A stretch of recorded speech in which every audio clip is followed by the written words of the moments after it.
This conference will now be recorded. Okay, everyone. We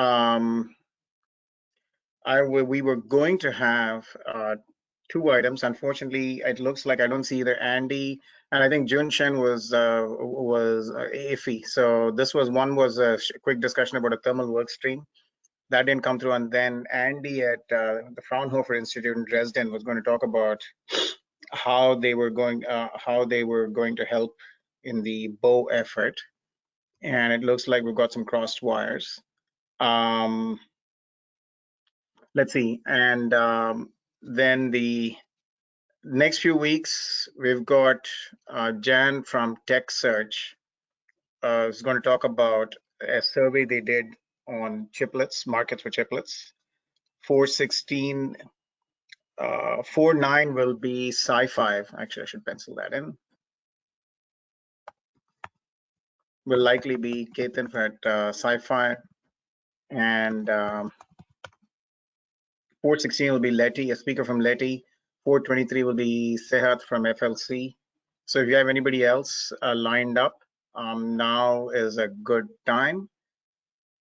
The Sorry, only the Bobby. biggest Sci-Fi is gonna discuss about their die to die, or what's the top? both their die to die, yes. Okay, thanks. So that's the plan right now. So I'm going to meet with Ketan and sometime this week or today. Anybody else want to get on the agenda? Okay. I do remember also Facebook wanted to talk about the co-package optics. This is still on plan. CPO has been sort of on again, off again. I haven't seen any movement on that, but actually we already published a couple of CPO requirements on IEEE and OIF. I can maybe talk to Rob Stone if you guys want a presentation on the co-package optics. I think that was something that basically Rob also mentioned, that he wanted to explore bow with the co-package optics, and he wanted to talk about something, but I think it's coming on and off from the agenda. Shahab, I don't think it was bow for co-package optics, because the co-package optics is using SADI. No, Ravi, there is an option which can be used by both. I can take it. Oh, I see. That idea is coming on and off. I agree with you. And then let me discuss that. We are not exploring, but some companies are looking similar approaches. Let me circle internally, Bobby. Okay. Shah, if you want to present, maybe I can line up. Thank you, Ali. Okay. Yeah, and I would also suggest, I think Shahab has presented on the optical piece in ODSA. So I think ideally what we should do, and Rob is usually on the calls, morning calls. So the best and the fastest way, Shahab, would be for you and Rob to get connected, and both of you have the optical expertise, and that way we will not be delaying or slowing you guys down. So, you know, and I mentioned Rob to get to reach out to you as well. So I think that would be the fastest way to organize on the optic side of ODS. Thank you very much.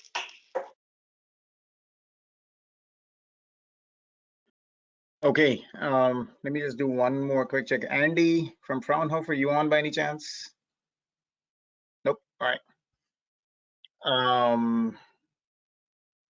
Okay, I'll give you the two updates, significant updates that happened, or three significant updates in my mind that are happening. One is JP has kicked off a channel modeling effort with Javi and Elko and anybody else who's interested. And so, JP, do you want to say anything about that? JP's on, right? Yeah, yeah, Bobby, do you hear me? Yeah. Yeah, the channel modeling effort was triggered by the bow test chip request. So Sudeep had made a presentation. He looks like they want models for the organic substrates. I see in general, this is a general need for anybody who wants to do a chiplet. The first thing they will require is models. And this is for something that all the standards, IEEE or OIF, any standards for that matter, they put out the models. And I spoke to Elko and Javier and a few others in the team, and they are also very much interested. And Javier will put together a proposal for an organic substrate, what we want to model in the organic substrate. And once this, I think the proposal gets approved by the team, and we'll get implementing those models and make this more a community effort. The model development will be more of a community effort, and and we'll make these models available as in the ODSA repository. And also, I think Tony from AlphaWave, he was also talking about that he'll be making the models for silicon interposers available. And this will not be a community effort, but he kindly agreed to donate these models to ODSA, what he is developing internally. So it looks like all in all, looks like there's a lot of interest in this effort. If anybody wants to join this and contribute, you're more than welcome. Yeah. That's it from me, Bobby. Unless if there are any questions. Yeah. So I want to say we're meeting as a part of the Bow test chip effort.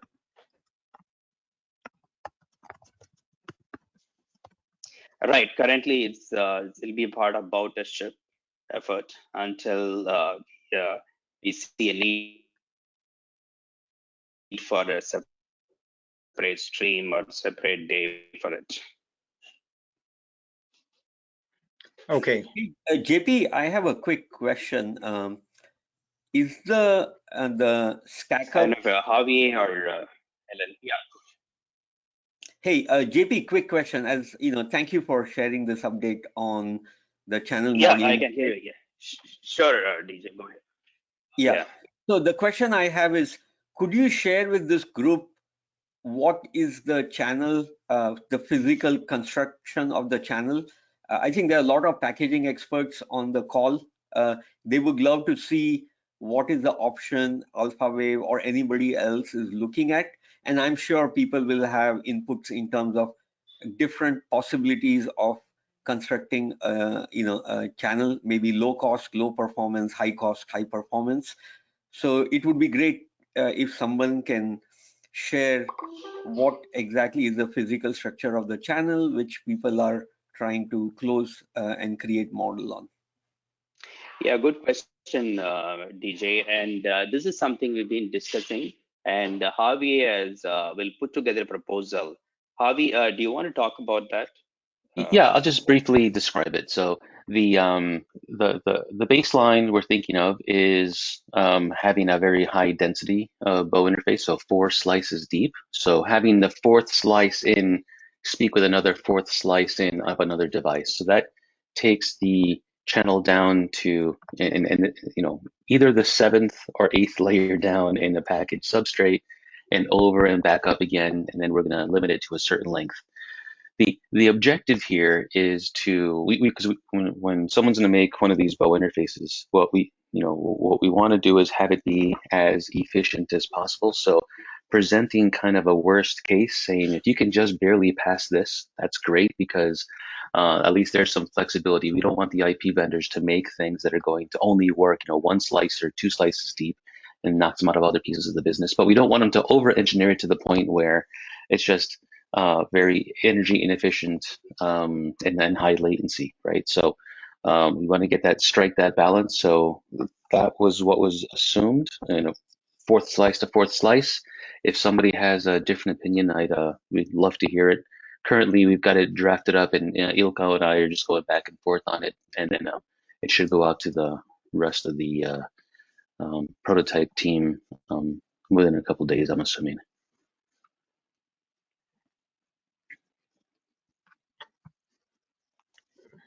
Very nice. Elko, is there anything else you'd like to add to that? Javi, thank you. Thank you both for kicking it off. Nothing for me, actually. Javi's being very polite because it sits with me. So, Javi, I'll get your response today. Maybe we can set up a call. Okay, great. Thanks.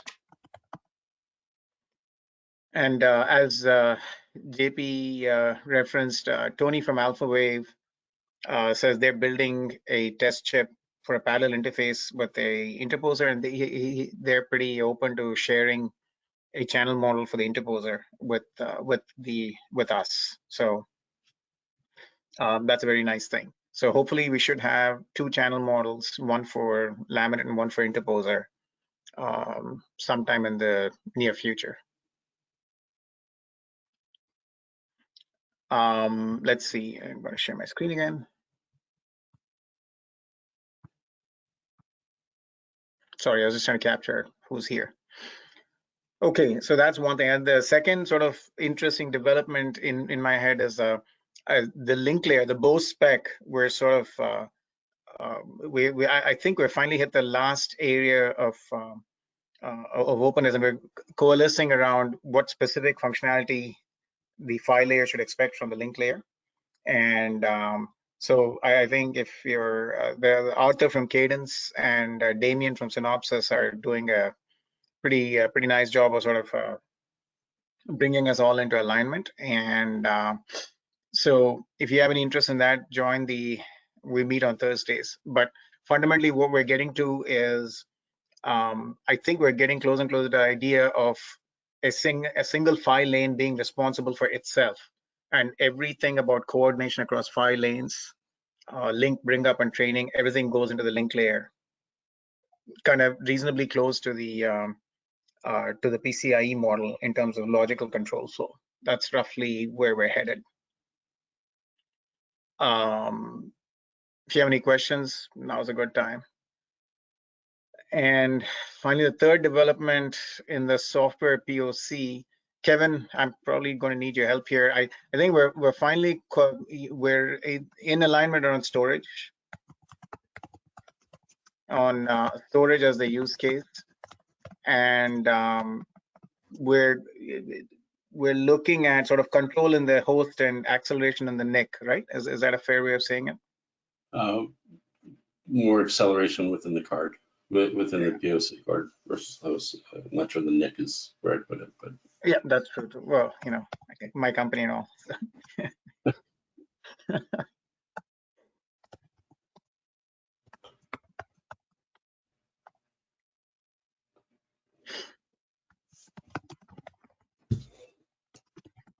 Our general plan is to use a Friday, probably either 4:30 or 5 the week after. We're thinking 4:30 right now, right? So either we'll move if the CPO discussion happens, we'll move it to the first week of May, but to sort of do a 2-hour workshop, either on 4:30 or the week after. Yep.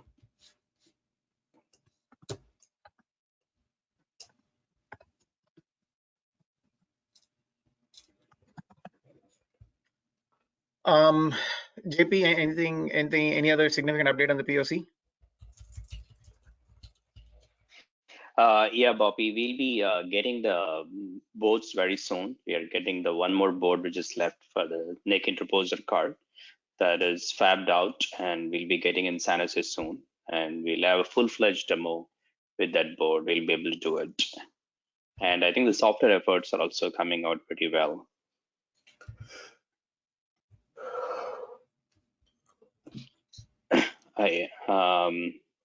Yeah, and yeah, that's the update mainly on the POC development, Bobby. Okay. Let's see, what other work group? Ravi, anything on the business side from last week after the meeting that you want to talk about?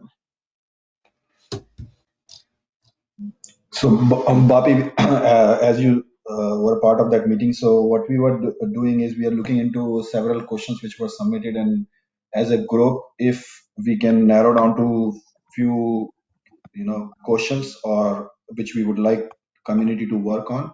So I think we are still in that phase where we have to narrow down to few focus areas for the business work group to look into it. And I think we had very good discussion on few topics. That was, I think, around, first one was around yield and I think non-good die aspect of it, but I think it requires more discussion in the business work group before we bring anything here. Okay.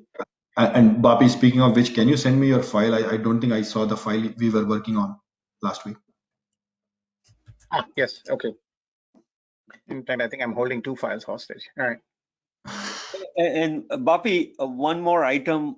I think Ali is working on the taxonomy, which is a very important effort in ODSA. So that's coming out of the business work stream. So wanted to make sure it's noted here. Ali, you might want to comment a little more for the group.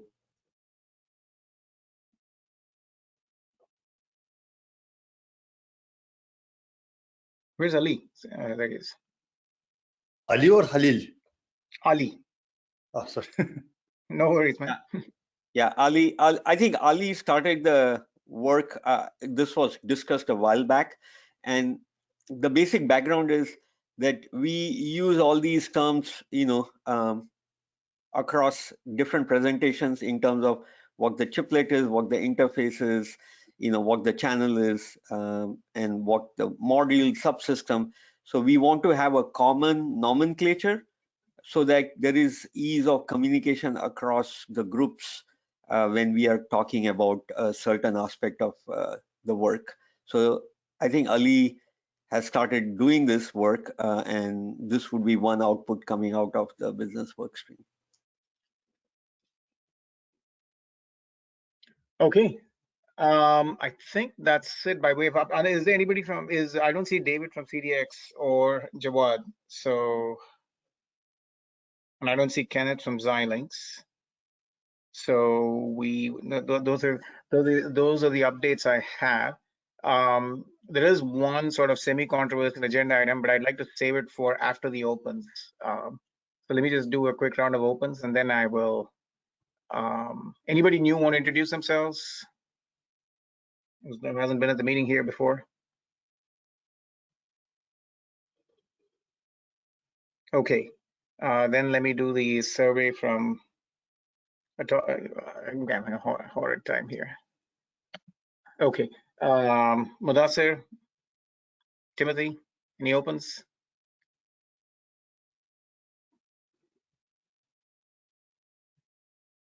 Hello, this is Timothy. Hey, yeah, if you have any opens or you'd like to introduce yourself to the group. I don't remember. No. No. So I don't have a specific topic. Okay. Thank you. Javi, Swami,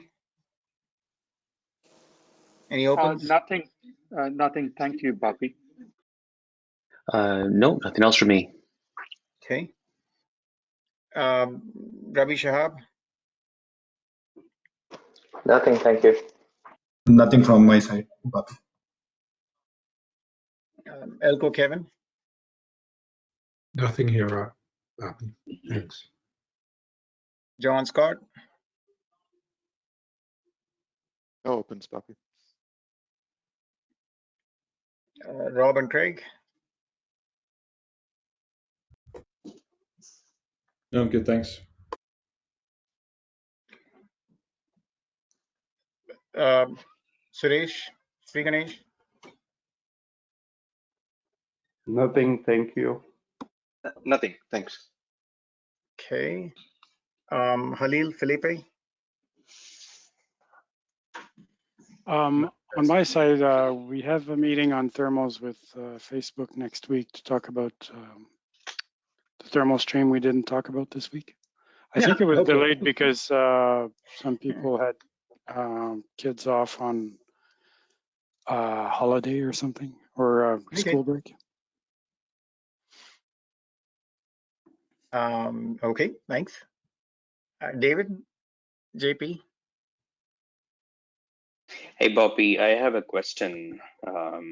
So you mentioned some other agendas, the talks coming up that look pretty interesting. Where do is it somewhere is written? So I can relate. No, that you mentioned about the talks, upcoming talks in the coming week. I'm just wondering if there is any page or anywhere it's mentioned, because I would lose this information. I usually just send them out in the minutes. I just send out the calendar in the minutes. Oh, okay. And where can I find this minutes, Bobby? I am trying to locate this. Let me show you that. Okay, if you don't know that's a good question. So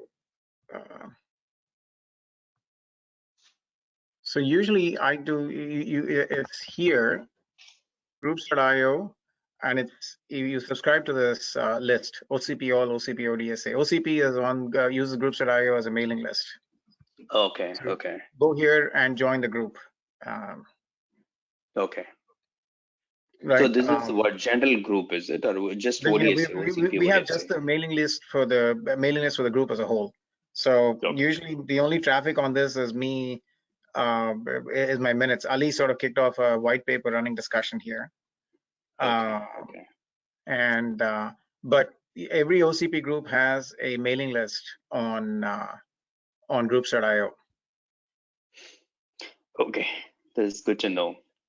Yeah, I'm glad you asked. Yeah, thank you.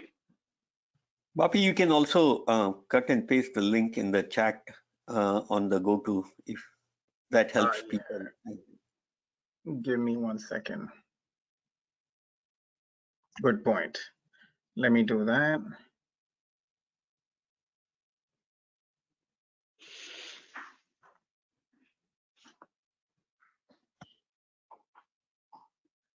There you go. And add it to the, well, there's no point in adding it to the minutes because they go out on the same link.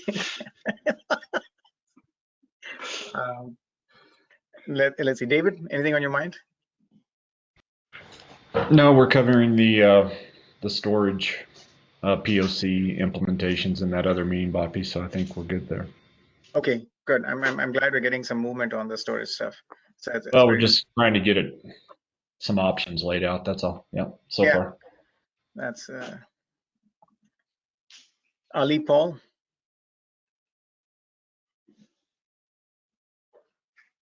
Oh, I know Ali's got it on. Gus and Quinn. Nope. Thanks. Myron, DJ. Nothing from my side. Nothing for me. Quinn, and hear you. Nope, I'm good. Okay, Alan. I'm good. Okay. Okay, so I will get to my semi-controversial topic. DJ, shoot me down whenever you need to. So I think on the end user side, and I want to seed an idea. It's not clear that we can knock it off today. On the Bow test chip, I think we're getting to a point where there's some reasonable alignment of interest on a high performance test chip. I would like to see whether there's a way to get a more open source. I've got feedback from somewhere. Yeah, could everybody mute? There's somebody. Let me just see if I can figure out who it is. Okay. So I'm kind of curious to see whether there's any way anybody can think of, or whether we can brainstorm an idea to get sort of an open source test chip out in the open, out in the wild, as it were, where we get sort of a mid-range thing which becomes the go-to interface of choice for open source chips that they want to convert to chiplets, etc. I've received some reasonable interest from foundries in the idea of supporting an open source chip.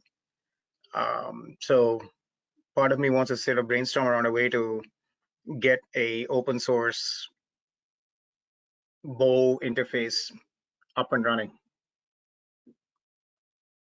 Anybody have any thoughts on the good idea, bad idea, terrible idea, how we do it?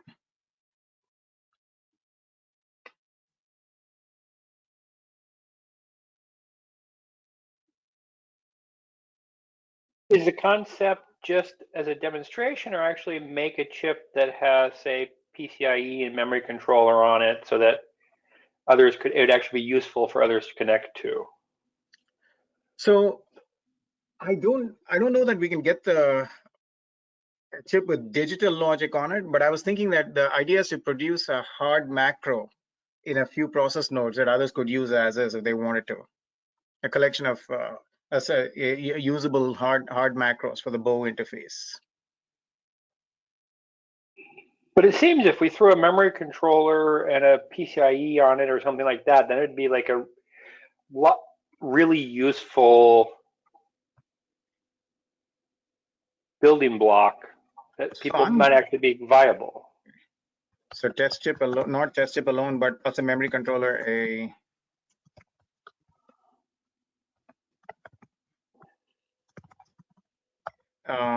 okay. You don't see much value in a bow macro, bow basic macro. I think a bow macro is great. I just think if you're going to go to the effort of taping it out and making a chiplet, actually making something that could be used by others as a enabler would make it would be very compelling. Okay.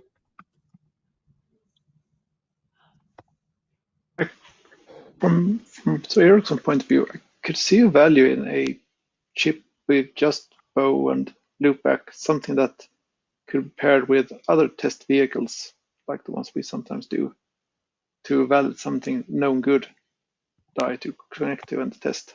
So it's for test chip and research work, that is something that could be useful just on its own, but it's a bit niche use case.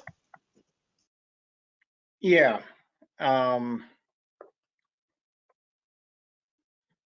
But again, think how much more useful that test back would be if I had a PCIe controller, so I could tell someone what the result was. For us, probably wouldn't be useful based on the way we usually do our test vehicles. But again, that's just the way our organization is set up. Who are you with, Peter? Ericsson. Ericsson. Okay. Anybody else have any comments? I'm trying to figure out what's the way we would spur effort in a test chip in some sense, an open effort.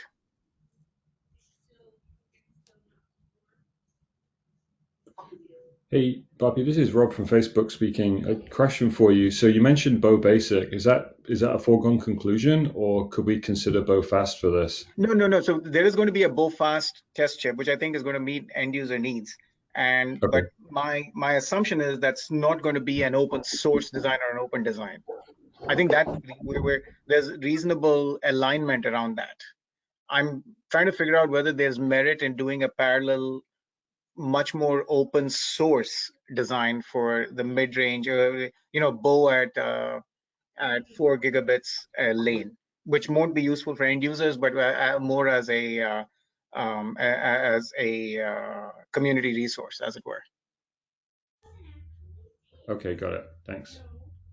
But I think what was described in terms of having a memory controller and PCIe and so forth on it, that sounds to me a bit like a product. It would be awesome if we could get that, in the open source domain, but I'm not sure people would be willing to contribute the IP and then also support such a chip. I don't know. It'd be great if we could get it, but it just seems tough. It's a big ask. But I think Quinn's talking about, maybe the way I'm sort of parsing what he's saying, since he can't speak for himself, is an interface on a functional block, is the way I'm hearing him say it. Yeah, I mean, just it doesn't have to be, it could be a narrow PCIe Gen 3, something that people wouldn't consider to be cutting edge and proprietary. But here's a suggestion. Can people hear me? Yeah. So what about a completely open sourced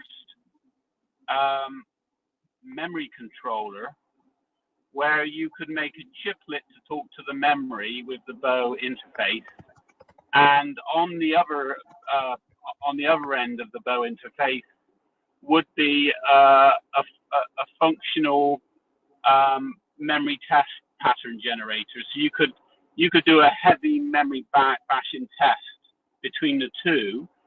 It would be open sourced as well, and that may line up as well with what Google are trying to do on some open source memory controllers, and they're trying to do more testing on Rowhammer and the likes. So it just sounds like it would join up nicely, and it seems very simple to actually put. I can get the RTL of the memory tester and the link layer and data link layer, the transaction layer and data link layers on either side of the bow. How about that? Okay, I'm game for. I'm happy to hear any ideas. I'm looking for ideas on or feedback on A, is this a good idea? B, what needs to be on it? And C, how do we incentivize people to sort of build this in the open? And it's all open source is the other thing. It's everything that I'm talking about would be open source end to end. So there's it would be just obviously getting this up and running, the cost of it. But all the IP is already open source for end to end.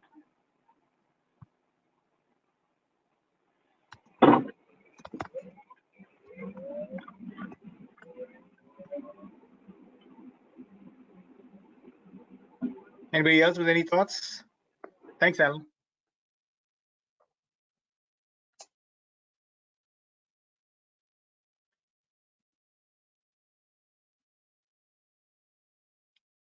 Okay, JP, you want to say something? Yeah, Bobby. Question: you mentioned about Bowfast being not in the open source. Would it be an open data format? I think they presented 3 different formats. Yes. I'm wondering which of those will follow. So Bowfast. When we build, I'm assuming the way things are that when a company builds the very high-end Bow interface, that it will be an open data interface where they were going to be willing to share a lot of data about it, so that the rest of other companies can get a clear sense of the effort needed and the performance expected from a Bow interface. Okay. I'm sort of poking on the idea of, is there merit in a completely open source interface as well, assuming that the very high end is not going to be open sourced. Mm-hmm. Okay.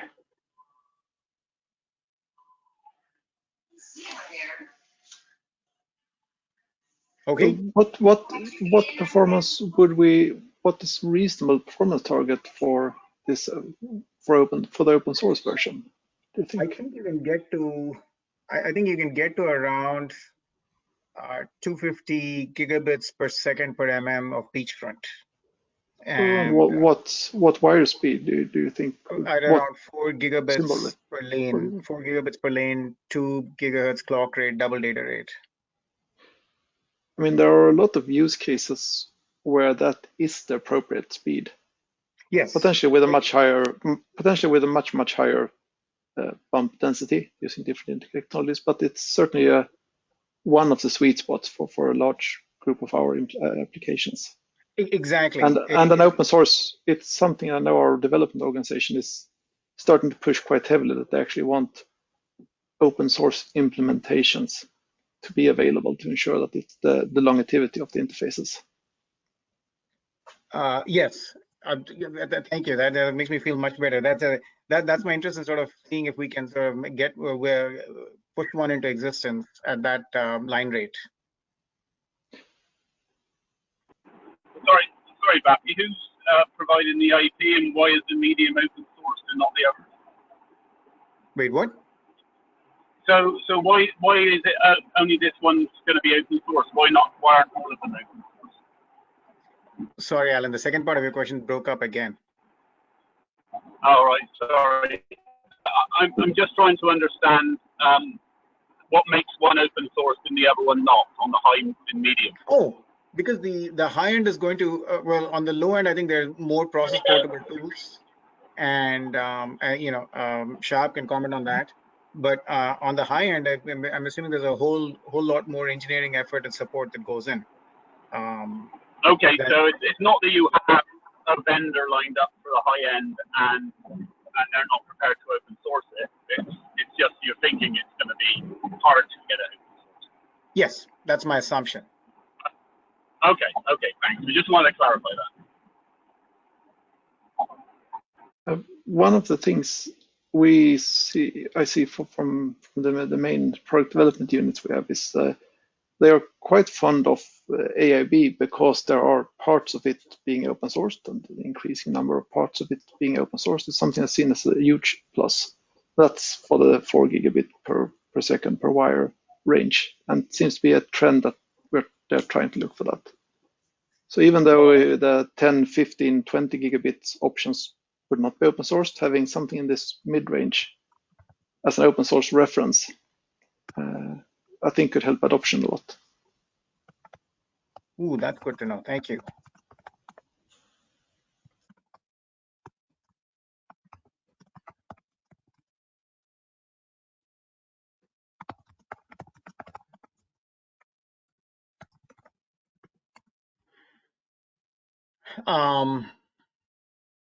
Anybody else with any thoughts? Shahab? Sorry to put you on the spot. No, I think that's good. I think you stated clearly. I think that the difficulty and challenge to get the advanced to work basically on the advanced node is much more compared to the basically lower end technology node. That's why I think people are not willing to share it as an open source. Yeah. Okay. So anyway, what I'm trying to poke around is a way of getting an effort, a fully open design, open source effort funded, assuming we'll have some packaging and some foundry support for it. Then the organizations doing it will have to bear the design cost.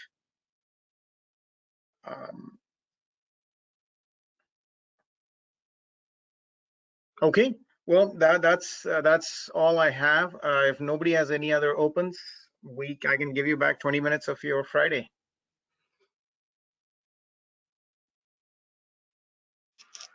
Thank you, Api. Twice. See you all next week. Thank you. Thank you. Have a great day. Thanks. Thank you. Bye.